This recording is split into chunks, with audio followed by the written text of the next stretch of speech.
2004년 그 올림픽에서 아테네 올림픽이라고 그래가지고 대대적인 올림픽이 열렸었는데, 그때 그 마지막 경기인 마라톤 경기에서 브라질 선수가 1등으로 달리고 있었죠.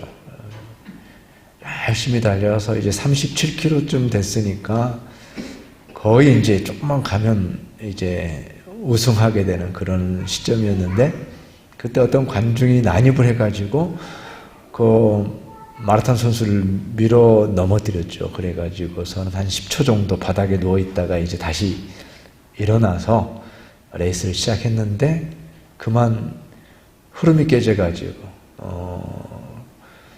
균형이 깨져가지고 결국 그 레이스에서 이제 추월을 당하게 되죠. 몇 킬로 남지 않았는데 추월을 당해서 결국 동메달에 그치게 되는 그런 사건이 있었어요. 유명한 일화죠.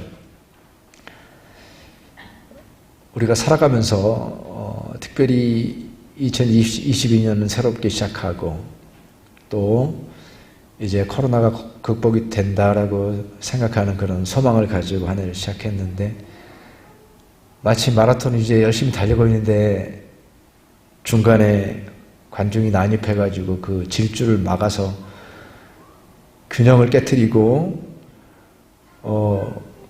그러다가 흐름이 깨져가지고 이 삶을 어떻게 될지 정말 그 제자리에 멈춰서 가지고 멍하게 어떻게 될지 모르는 그런 마음으로 한 해를 시작하는 것 같아요. 제 마음이에요. 여러분들 어떨지 모르겠는데. 그러니까 이게 분위기를 잡을 수가 없고 어떻게 될지를 모르겠고 상황 파악을 잘 못하겠고, 뭐 한두 번 그러면은 다시 힘을 낸다고 그러지만 이거는 어떻게 이런 상황들을 우리가 받아들여야 될지 인간적으로는 너무 연약하기 때문에 참 흐름이 깨지고 의욕이 상실되고 어찌 될지 모르겠다 이런 생각을 하게 됩니다. 아마 이러한 느낌들은 저뿐만 아니라 모든 삶의 영역에서, 여기서 사업을 하신다든지 또는 뭐 여러 가지 중요한 또 중책들을 맡으셔서 일을 하신다든지 하는 모든 분들에게도 계획을 세워서 앞으로 나가고 또 어떤 소망을 가지고 있고 비전을 바라보고 있는데, 전혀 예기치 않았던 이런 일들로 인해서 그 발걸음들이, 장애물들이 앞에 있는 것을 보게 될 때에 동일한 마음이 삶의 모든 영역에서 그러한 일들이 일어나지 않나, 그런 생각이 듭니다. 그러면서도 이러한 특별한 비상사태의 특별한 상황을 지나가면서 하나님께서는 우리에게 특별한 기회를 또한 저에게 주셨다, 이렇게 말씀드릴 수가 있을 것 같습니다. 이 땅과, 내가 살아가고 있는 이 땅과, 횟수로 하면 벌써 저는 이제 17년, 18년 이렇게 이제 꽤 됐죠. 그리고 이 땅의 사람들, 늘 어울리고 함께 만나고 있던 이 땅과 이 땅의 사람들에 대해서 조금 더 생각해 볼 수 있는, 그리고 어떤 피상적인 어떤 모습을 가지고 살아왔던 저 자신에 대해서 또한 돌아볼 수 있는 그런 또 기회가 됐습니다. 저 자신에게는 참 힘들고 균형을 잃어버리고 그런 시간이었지만, 또 동시에 이 땅을 향한, 이 땅의 아픔을 바라보는 그런 마음들을 또한 하나님께서 주셨습니다. 갈라디아 교회의 사람들을 통해서 교회가 사람들이 모여 있다 보니까 그 가운데는 허물이 있는 사람도 있고 부족한 사람도 있고 마음에 안 드는 사람도 있고 그랬겠죠. 그런 가운데서도 교회는 한 몸이기 때문에, 한 공동체이기 때문에 서로를 용납해야 된다. 또 서로의 짐을 져줘야 된다. 그리고 그 안에서는 그리스도의 법은 사랑의 법이니까 사랑의 법이 성취돼야 된다. 그죠? 오늘 말씀의 요지거든요. 한 몸이기 때문에, 주님께서 한 몸으로 묶어주셨기 때문에 허물이 있는 사람도 있고 용납하기 어려운 사람도 있지만, 그러나 짐을 서로 지고 사랑의 법을 성취하라. 그것이 그리스도인에게 주신 명령인데 이 땅 카자흐스탄을 생각하면서 어떻게 보면은 우리와 상관없이 생각할 수도 있고 또 거리감을 두고 생각할 수 있는 그러한 이 땅을 향하여서 동일하게 내가 짐을 서로 져라 그리고 사랑의 법을 성취해라 라고 하는 이 말씀을 우리에게 주시는 것으로 다시 한번 생각하게 될 때에 우리가 가졌던 이 땅과 이 사람들에 대한 마음이 어떠해야 될지 다시 한번 생각해 보게 됩니다. 가장 먼저 짐을 서로 지고 사랑의 법을 성취하기 위해서 가장 기본적인 요구가 무엇일까? 그것은 깊이 아는 것이라고 생각합니다. 그래서 더 알아야 됩니다. 알아야만 짐을 질 수 있고 알아야만 우리가 사랑의 법을 성취할 수가 있게 됩니다. 그래서 때로는 우리가 무지하고 또 때로는 우리가 무관심해서 그렇게 살아온 겁니다. 알지도 못하면서 살아왔고 또 알려고 하지도 않았고 그래서 이 땅의 모든 모습들에 대해서 너무나도 피상적으로 그렇게 우리가 내 나름대로 깊이 들여다보지 못하고 내 나름대로만 이 땅을 바라보면서 살았기 때문에 이런 문제들과 상황들과 사태들이 터졌을 때에 그것에 대해서 깊은 이해가 없는 거예요. 어떤 것이 진실이고 어떤 것이 아닌지를 분별할 수가 없게 되는 거예요. 그건 무지에서 오는 것이거든요.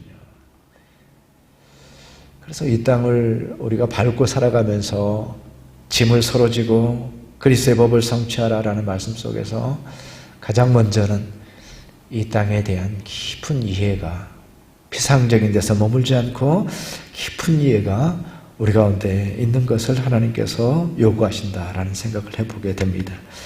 출애굽기 3장 7절의 말씀에 이제 모세를 부르셔서 이스라엘 민족을 구원하시기 위한 하나님의 계획이 선언이 시작되어지는 3장 7절의 말씀에 이렇게 말씀하고 계십니다. 여호와께서 이르시되 내가 애굽에 있는 내 백성의 고통을 분명히 보고 그들이 그들의 감독자로 말미암아 부르짖음을 듣고 그 근심을 알고 한 구절의 말씀 속에서 하나님께서 이스라엘 백성에 대해서 어떻게 알고 계신지 내가 보고 있다, 듣고 있다, 알고 있다 라고 하나님께서 말씀하십니다.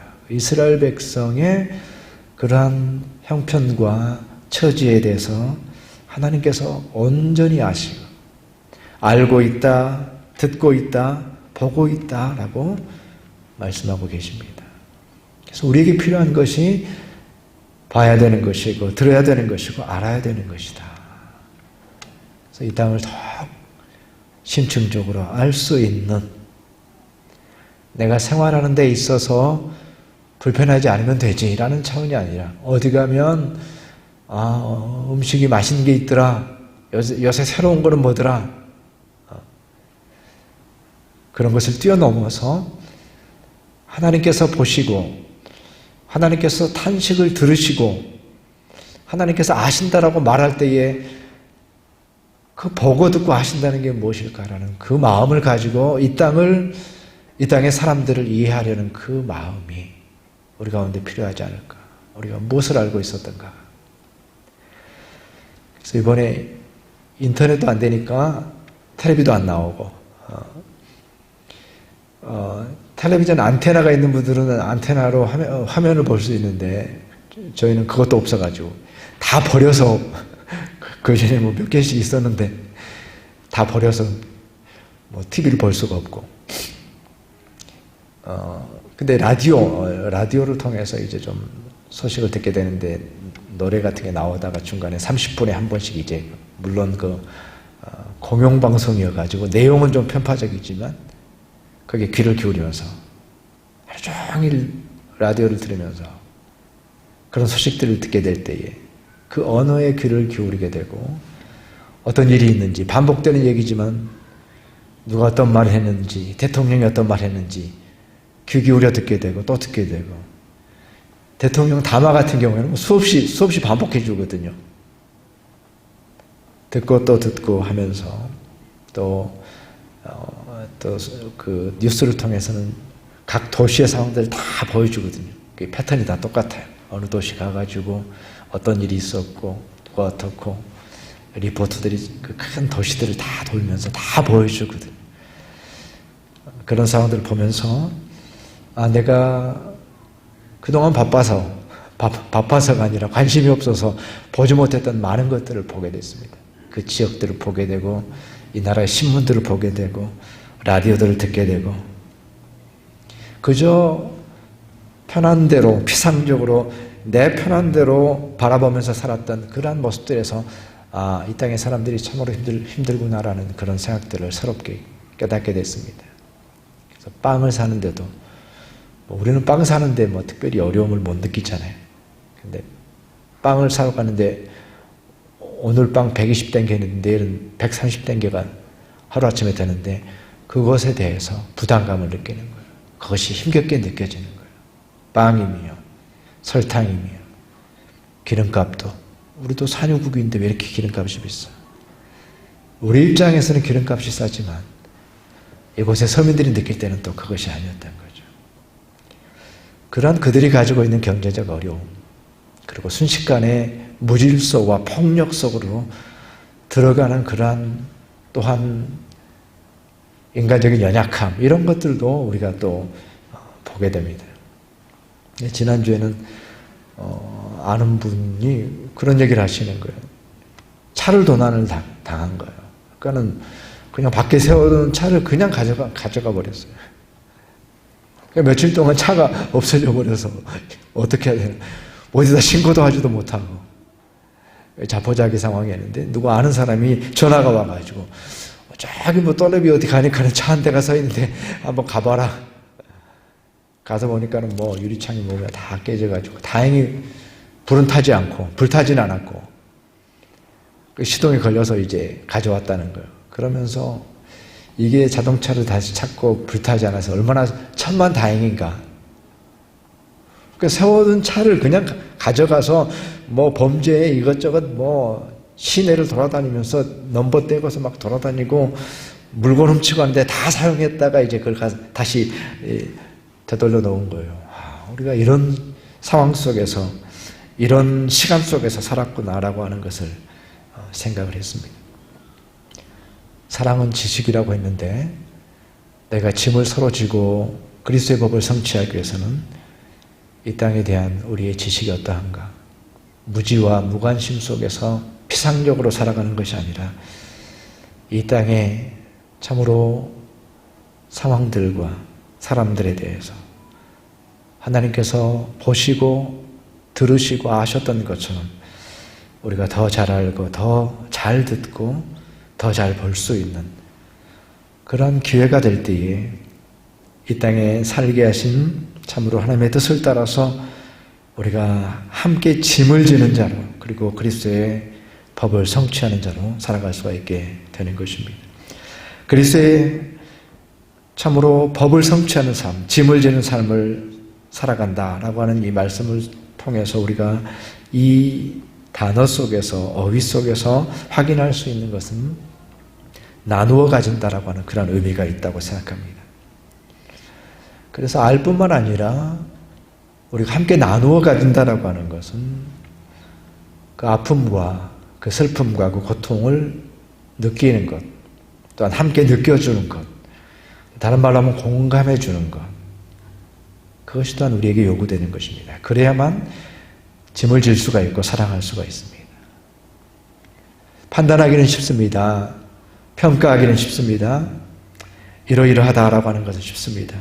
그럼에도 불구하고 우리가 그저 제3의 관찰자의 입장에서 그저 바라보는 것이 아니라 함께 나누어 줄 수 있는, 그들의 느낌을 함께 나누어 줄 수 있는, 공감할 수 있는 그런 공감이 필요합니다. 우리가 어느 정도까지 공감할 수 있는가? 그들의 느낌을 어떤 느낌으로 받아들일 수 있는가? 우리가 가진 느낌은 무엇인가? 예수님께서 너희를 향해서 피를 볼 때에 내가 춤을 추지 않고 참으로 슬피 울어도 가슴을 치지 않았다라는 이 말씀을 통해서 참으로 하나님께서 요구하셨던 것.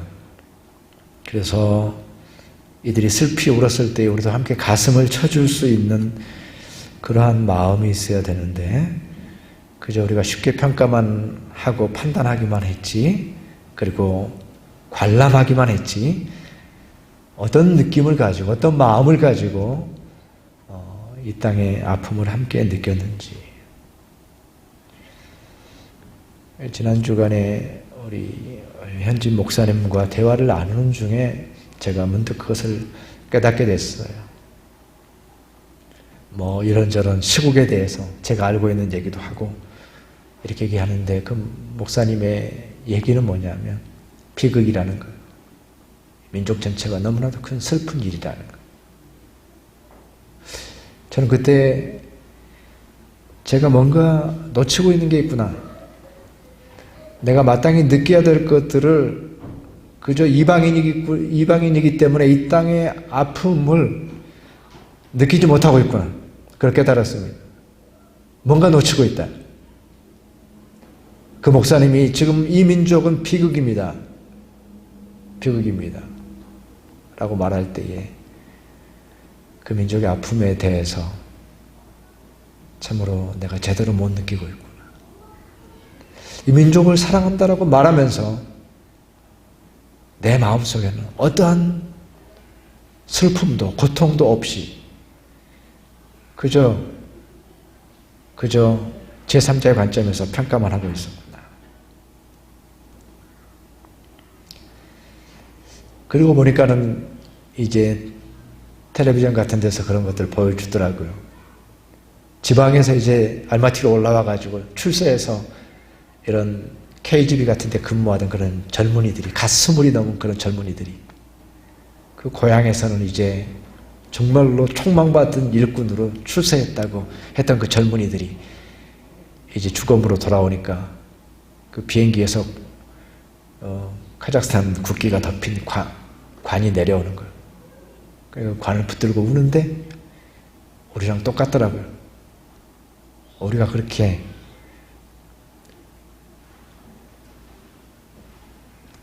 관을 붙들고 울 거 아니겠습니까? 그들도 똑같아요. 장례식도 하고 하지만 가족들은 그냥 붙들고 우는 거예요. 그런 슬픔이 있는 이 땅에 대해서 우리가 어떠한 마음을 가져야 될지, 이방인으로서 아무것도 느끼지 못한 채 그렇게 살아가고 있는 것은 아닌지, 짐을 서로 지고 사랑의 법을 성취하기 위해서 주님께서 원하시는 것이 무엇일까? 주님께서 느끼기를 원하시는 마음은 무엇일까? 그렇게 생각을 해보게 됩니다. 더 나아가서 우리가 해야 될 것, 우리가 무엇을 할 수 있을까라고 하는 것은 다른 것은 없었습니다. 그것은 우리가 이 땅을 위해서 하나님 앞에 기도하는 것입니다. 그것이 할 일이고 또 해야 되는 일이고 할 수 있는 일이고 최선의 일입니다. 교회에서 하룻밤을 지내면서 이제 총소리가 들리더라고요. 총소리가 가까이 들렸다가 멀리 들렸다가 한꺼번에 많이도 들렸다가 또 잠잠하기도 했다가 소리를 들으면서 할 수 있는 것은 없었어요. 기도하는 것밖에 없었어요. 기도할 수밖에 없었어요. 총소리가 멈추도록 또 생명을 잃어버리지 않도록 그렇게 기도할 수밖에 없었습니다. 예레미야 29장 17절의 말씀 우리 한번 찾아서 봉독하기 원합니다. 예레미야서 29장 17절.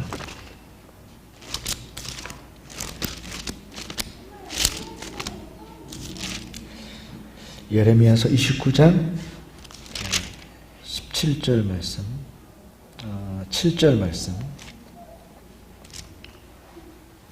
예레미야 29장 7절 말씀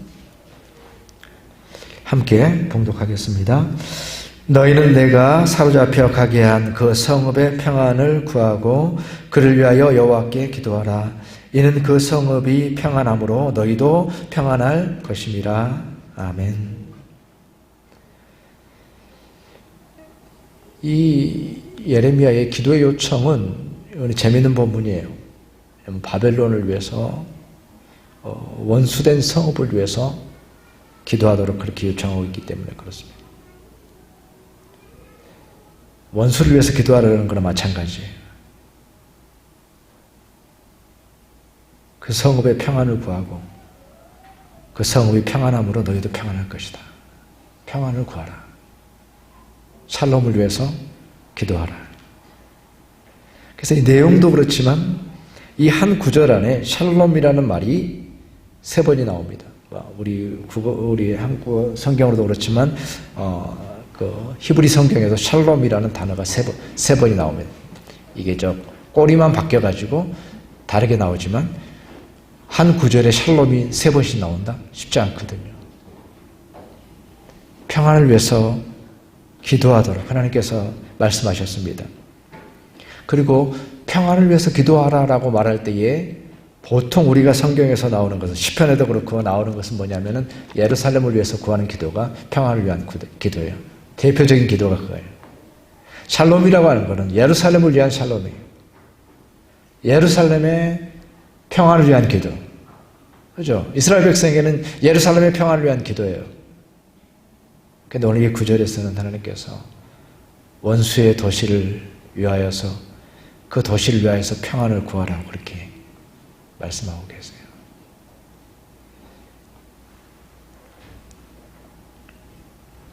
이것은 우리가 밟고 살아가는 이 땅을 위한 우리의 기도가 어떠해야 될지 그 기도의 책임이 우리 가운데 분명하게 있다는 사실을 오늘 본문의 말씀을 통해서 또한 우리가 알 수가 있게 됩니다. 그래서 저도 카자흐스탄을 위해서 기도 제목들을 많이 생각하고 또 기도 제목도 많이 나누고 있지만 특별히 이번 기회에 깊은 밤인데 하나님께서 그런 마음을 정말 주셨어요. 가슴이 좀 미어지는 마음을 가지고 기도하게 되고 기도 제목들을 뽑게 되더라고요. 슬픔에 빠진 이 땅을 위로해 주시도록 기도 드리게 되고요. 정말로 정치가 좀 바뀌어서 서민들의 그러한 그 아픔을 들어줄 수 있는 그런 정치가 됐으면 좋겠다. 젊은이들이 이 나라를 등지지 않게 자기 고국을 욕하지 않고 등지지 않고 그런 모습이 없도록 수많은 강대국 사이에서 이 나라가 정말로 자기 국익을 지켜내는 제대로 된 나라가 돼서 우스움 당하지 않고 자기 군대 5,000명이 없어가지고 다른 나라에서 꾸어와야 되는 그런 형편이 말이 됩니까 지금?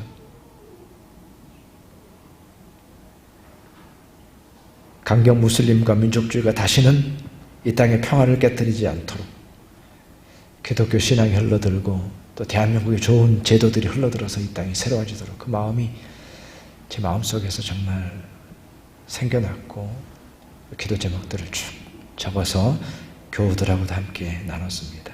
많은 분들이 함께 기도하겠습니다. 이렇게 또 반응을 해주셨습니다. 우리가 아픔과 공경에 처한 이 땅 카자흐스탄을 바라보면서 이제 우리 모두에게 그렇다고 한다면 하나님께서 나에게 요구하시는 것이 무엇일까? 나는 사역자도 아니고 떠날 사람이고 이런 생각도 가질 수 있겠지만 그러나 하나님께서 내가 져야 될 짐이 있다고 한다면 내가 성취해야 될 그리스도의 법이 있다고 한다면 무엇일까? 그저 아무 일도 없었던 것처럼 지나치는 것이 아니라 하나님께서 나에게 주신 마음이 무엇인지 새롭게 깨닫게 되어지고 또 그 마음을 가지고 이 땅을 위해서 기도할 수 있는 우리가 되었으면 좋겠습니다. 더 나아가서 이 땅보다도 더 어려운 처지에 있는 북한을 위해서도 함께 기도하는 우리